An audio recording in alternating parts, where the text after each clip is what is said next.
Hello and welcome to my first ever unboxing, because it's the first ever publication from Kings Langley Press over in Australia.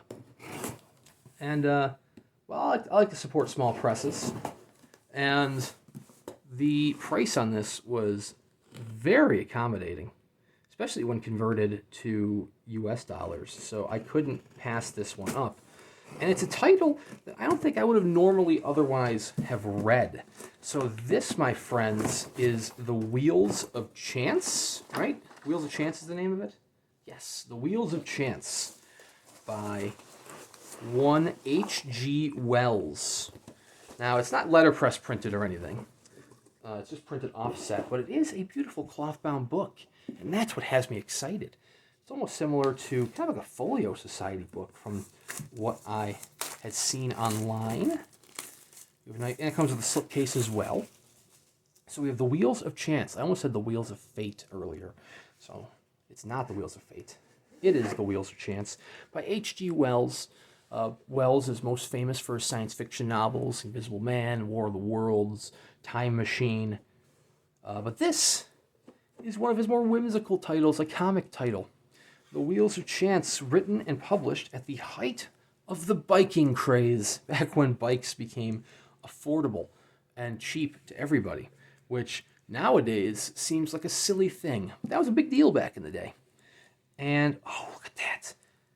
Beautiful map, Mr. Hoopdriver's Grand Cycling Tour. So it follows Mr. Hoopdriver, who's kind of a disgruntled employee. He's disappointed with, his low pay, and he decides that he is going to take his 10-day holiday to bike down the south side of England, to see the south side of England.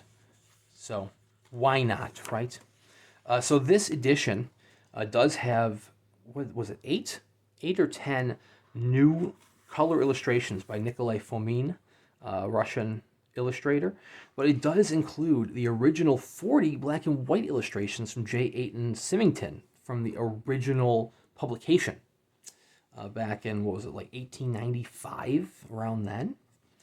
It includes maps by Mike Hall, so this is a new map by Mike Hall. In the back, we also have another map, From Putney to the Rufus Stone New Forest by Mike Hall.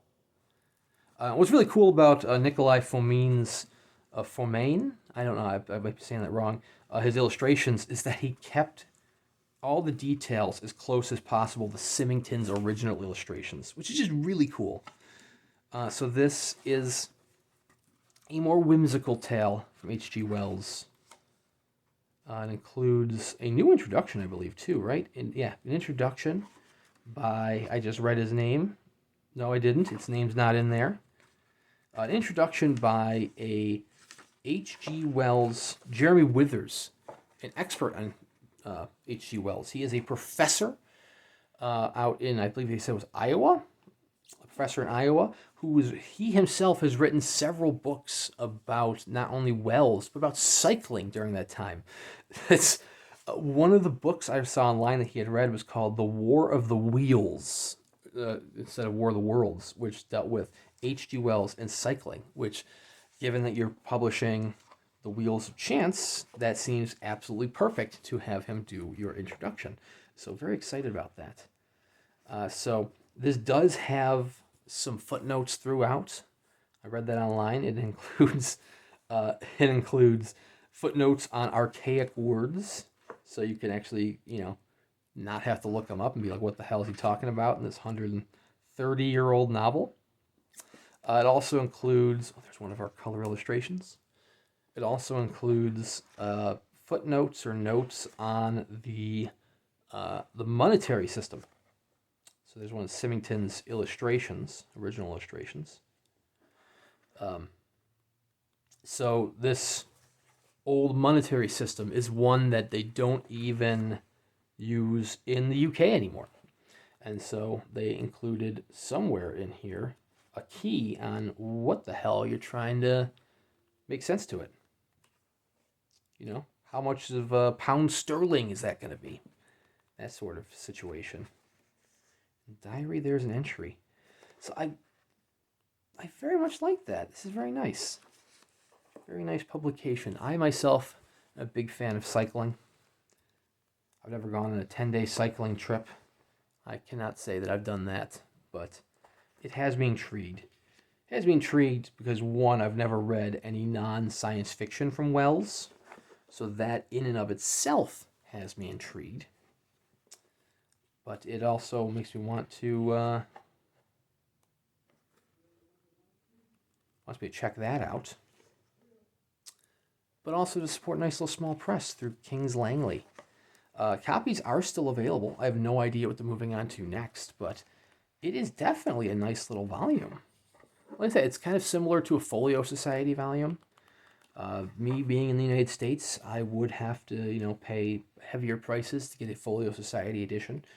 Same can be said about Kings Langley because they're coming from Australia, but I don't really know of too many other Australian small presses. 10 color illustrations. Okay. 2 double spread maps, which are the end papers. Very nice. Very, very nice. Notes on the pre-decimal British currency by the editor. Very cool.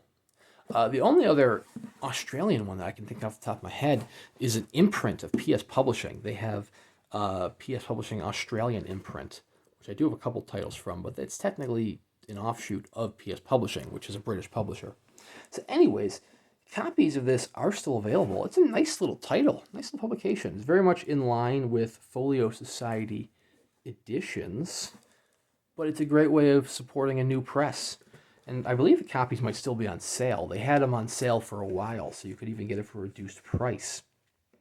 Very excited to see what Kings Langley Press comes out with next.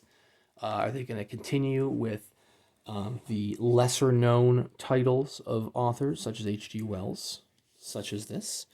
Or where are they going to branch out into? I don't know. We'll have to see. I might pick up the next title, depending on what it is. And if I do, I'll do an unboxing of that as well. So please consider liking and subscribing. Please check out King Langley Press, and we'll see you around next time.